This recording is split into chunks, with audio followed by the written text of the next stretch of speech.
Við setjum bækur í fókus í þættinum í dag og byrjum á að smakka spínatsúpu faraós sem að finna í bókinni Biblíumatur. Biblíumatur heiti á matreiðslubók sem sóknarprestur Akureyrarkirkju, Svavar Alfreð Jónsson, var að senda frá sér, en það bókaútgáfan Hólar sem gefur út. Við hittum Svavar nýlega á heimili hans þar sem hann bauð okkur upp á dýrindi súpu eftir uppskrift úr bókinni. Þetta súpa sem heitir spínatsúpa faraós og sem sagt uppskrift sem byggð á einhverri uppskrift sem fannst í grafhvelfingu. Þetta sem sagt eldgömul uppskrift, byggt á mjög fornri uppskrift. Já, hún sterk og góð. Já, hún frekar einföld. Það í henni kjúklingasoð og alveg hellingur af spínati. Og svo steiktur hvítlaukur með kóríander svona hrært út í.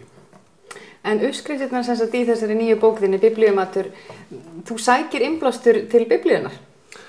Já, það verið að leika sér með hráefni sem að menn vita að var notað á tímum Biblíunnar. Það endar tímar Biblíunnar mjög langur tími og þetta töluvert stórt svæði líka, það þannig kringum fyrir landið.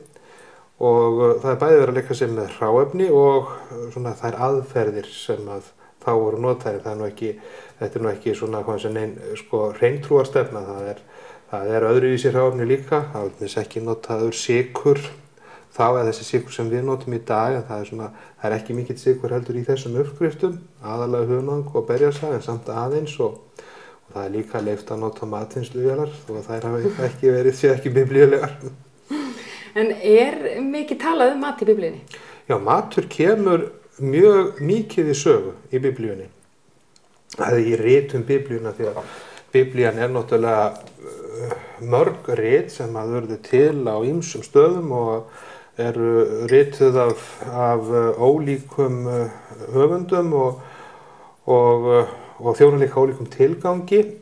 En matur kemur mikið við sögu og bara strax á fyrstu síðum Biblíunnar í Paradísarsögunni þá náttúrulega þessi forboðnu ávextir eða forboðni ávextur, þar strax maturinn kominn inn í sögu mannsins. Þú starfar náttúrulega sem prestur á Akureyri, þannig að þú ert náttúrulega alltaf að handleika Biblíuna, en hvernig í rauninni kviknaði samt þessi hugmynd að þessari bók? Já, það nú eiginlega útgefandinn Guðjón Ingi Hólin sem fékk hugmyndina að því að gefa út bókinni, en hann vissi náttúrulega þessum áhugamálum mínum. Við vorum að ræða saman út af öðru verkefni þegar þetta bara koma og mér leið strax vel á hugmyndina. Ég hef alltaf haft náttúrulega mikinn áhuga á Biblíunni og líka á matseld og það má kannski segja að í matseld þá skiptir höfuðmáli eiginlega mestu máli að hafa gott hráefni og Biblían líka ofboðslega gott hráefni. Ég að vinna með það vikulega og það það hráefni sem ég vinn hvað mest með, að reyna að matreiða þetta efni þetta góða hráefni sem að finna í helgu bók.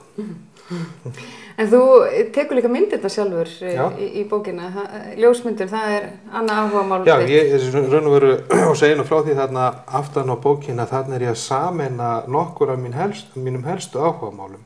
Það náttúrulega matseld, ég mjög gaman að því að elda og þegar ég var að útbúa þessa rétti þá eldaði ég náttúrulega og bauð oft vinum til þess að heyra hvað þeim fannst réttina og það annað áhugamál mitt að bara sitjast niður með góðu fólki og eiga samfélag, borðsamfélag við það. Ég náttúrulega þurfti að grúska svolítið, bæði í sambandi við uppskriftir og þennan biblíumat og ég hef gaman að því. Svo þurfti ég náttúrulega að skrifa texta og ég hef gaman að því og ég þurfti að mynda réttina og meðan að fólki beð við borðið þá þurfti ég að fara með einn rétt og einn skamt og mynda og þannig að ljósmyndin líka eitt af mínum helstu áhugamálum. En þegar maður flettir þessari bók þá kemur í ljósa að réttirnir eru afar fjölbreyttir. Maður getur ímyndað sig kannski að þetta hafi verið frekar einfalt þarna á tímum biblíunnar, svona, þú veist, engar matvinnsluvélar og slíkt, en svo virðist kannski ekki vera. Nei, þetta var mikið landgnægta, það svæði sem er mjög frjósamt land og þarna er mikið af ávöxtum og grænmeti en líka alls konar kjöt og fiskmeti. Þannig að fæðuúrvalið var býsna mikið, það var mikið úrval og mikið framboð af fæðu. Þótt að sjálfsögðu var misskiptingin þá eins og nú og fólk hafði svona, mismikið á milli handana. En þetta var náttúrulega svolítið öðruvísi en það var mjög fjölbreytt fæða. Og í bókinni er að finna bæði forrétti, aðrétti og eftirrétti. Þannig að þetta er mjög fjölbreytt. Ég er nú ekki viss að þeir hafi borðað þetta svona, en þeir borðuðu sætt líka og maðurinn hefur sótt í það sætt á einhvern veginn þá rétti. Ef hann hefur ekki sykur þá hefur sætt hann einhvern veginn verið fenginn eftir öðrum leiðum. Þeir notuðu mikið hunang. Fyrir landið var kallað á landbiblíuna, landmjólkur og hunangs. Og þeir notuðu berjasafa til að sæta og þeir notuðu mikið af mjólkurafurðum líka. Áttu þér einhverju uppáhaldsuppskrift í bókinni? Það eru svo margar. Það kom mér, ég hafði ekki, ég er mikill áhugamaður Miðjarðarhafsmat. Matur frá því svæði finnst mér góður og mér svona hugnast vel. Þeir leggja áherslu að hafa ferskt hráefni og tiltölulega einfaldar uppskriftir.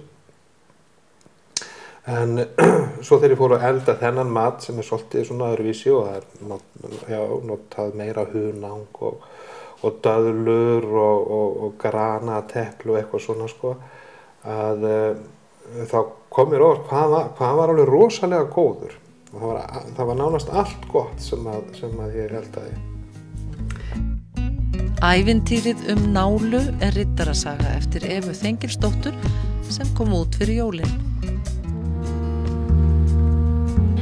Í jólabókaflóðinu er falleg lítil barnabók sem er riddarasaga. Eva Þengilsdóttir heitir ung kona sem hefur skrifað þessa bók. Hún býr í Genf en er komin frá Evrópu yfir til Íslands til þess að kynna þessa bók og ég ætla að hitta hana hérna í Amtsbókasafninu á Akureyri.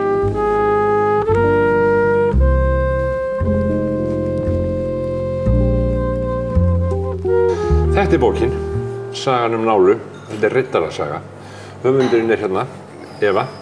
Eva, hvaða bók er þetta? Þetta er ævintýri, fjallar hugum stóran riddara og stúlku sem heitir Nála. Og ævintýri þeirra. Þetta er svolítið kannski óður til íslensks menningarárs og pælingum frið í leiðinni. Já, og hvernig tengirðu það?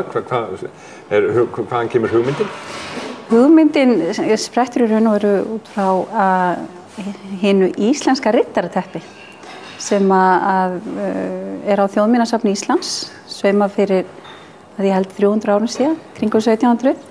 En móðir mín tók upp á því að sauma slíkt teppi fyrir nokkrum árum síðan og þetta er gríðarlega mikið verk. Tók hana marga dag og mörg kvöld og einhverja nætur líka og þegar hún var búin að ljúka við verkið þá færði hún meira og ég hef notið þess að hafa síðan og það er náttúrulega margt gerst fyrir fram á teppið og alltaf horfa riddararnir á mann og það er sama hvort að hefur verið hlegið eða grátið, fagnað eða sýrt eða hvað.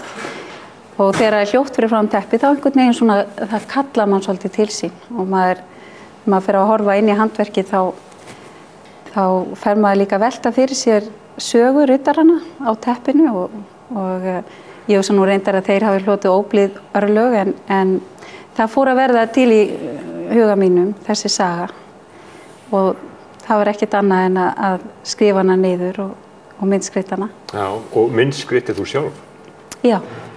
En bakgrunnur þinn, hvað gerir þú? Ég er búsett í Genf eins og vegna þess að maðurinn minn starfa þar fyrir utanríkisráðuneytið og ég hef því tækifæri til að skrifa. Nálu? nálu. Já. Og ég sem sagt hef skrifað svolítið í gegnum tíðina en það hefur verið meira á kvöldin og helgar. En núna hef ég sem sagt tækifæri til að verja meiri tíma í að skrifa, sem ofsalega skemmtilegt. Nefndu mér eitthvað sem þú hefur skrifað. Já, ég skrifaði, ég í raun og veru hef skrifað í gegnum tíðina bara fyrir sjálfa mig en svo fyrir tilviljun þá fekk ég fangi verkefni fyrir svona 10 árum síðan og fór að skrifa fyrir Stundin okkar svona stutt að sketsa Engilráð Andarunga og í framhaldinu þá fór ég að skrifa fyrir Barnastarf kirkjunnar, gerði nokkur leikrit fyrir sama efni. Og svo fyrir leikskóla og svo kom út bók fyrir 2 árum síðan sem heitir Gerðu eins og ég. Myndskreytt af Bergrúnu Írisi Sævarsdóttur og svo það Nála. Svo það Nála. Bók eins og þessi þó hún sé miðuð við börn svona upp að 10 ára aldri þá hún ekki aldurstengt að því leyti að ég meina höfum við ekki öll gaman að því að hverfa við ævintýrana og svo náttúrulega boðskapurinn kannski í sögunni að þetta að taka upp sverðin í eigin lífi og beita þeim með nýjum og frjóri hætti. Það getum við gert alla ævi. Nú ertu komin frá Genf til Akureyrar til þess að lesa og hefur verið að lesa fyrir börn í skólum. Já. Hvernig taka þau þessu? Ofsalega vel. Það ofsalega gaman að lesa fyrir krakka í dag. Ég voru að segja hérna, mér finnst þau eru svo bæði frjó og þora að spyrja, tjá sig, hafa skoðanir og kannski meira heldur en þegar ég var lítil þá var maður svona meira að reyna að vera stilltur og hlusta svolítið og þegar maður var spurður þá kom maður eiginlega af allir borði að því að maður var svo vanur að reyna að hafa hljótt. Varstu svona stillt og hljóð í menntaskólanum á Akureyri? Nei, ekki alveg sko. Nei, ég var hérna í 4 ár og ofsalega skemmtilegu tími og var náttúrulega heimavistinni í langan tíma og naut þess mjög en ég var ekki búin að vera lengi, þetta var náttúrulega mikið frelsi að koma 15 ára, ég var 15 ára þegar ég kom hingað í skólan og naut þessa frelsi sem var, nema það maður áttaði sig fljótlega á því að því fylgdi líka ábyrgð, maður var að gera hlutin í réttri röð.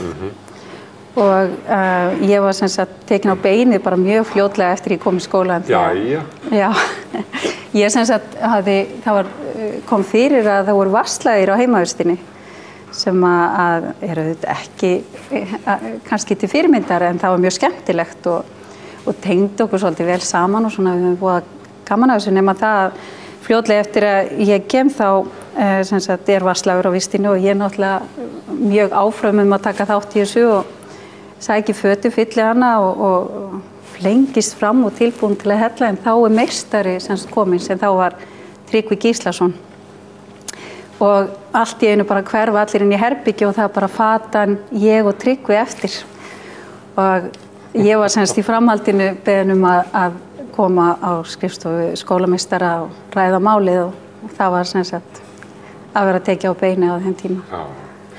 En varðandi bókina þetta merki merkilegt. Þetta tilnefnt til íslensku bókmenntaverðlauna í barnabókaflokki. Já. Er það ekki dálítið svona gott fyrir hjartað? Það rosalega gott fyrir hjartað. Maður náttúrulega bara innilega þakklátur þegar fólk hefur skilning á verkinu og tekur því svona ofsalega vel. Man þykir bara innilega vænt það. Ferðin frá Genf til Íslands borgaði sig? Svo sannarlega og fyrir utan það náttúrulega alltaf rosalega gott að koma heim. Það ekkert eins og heima, það bara þannig.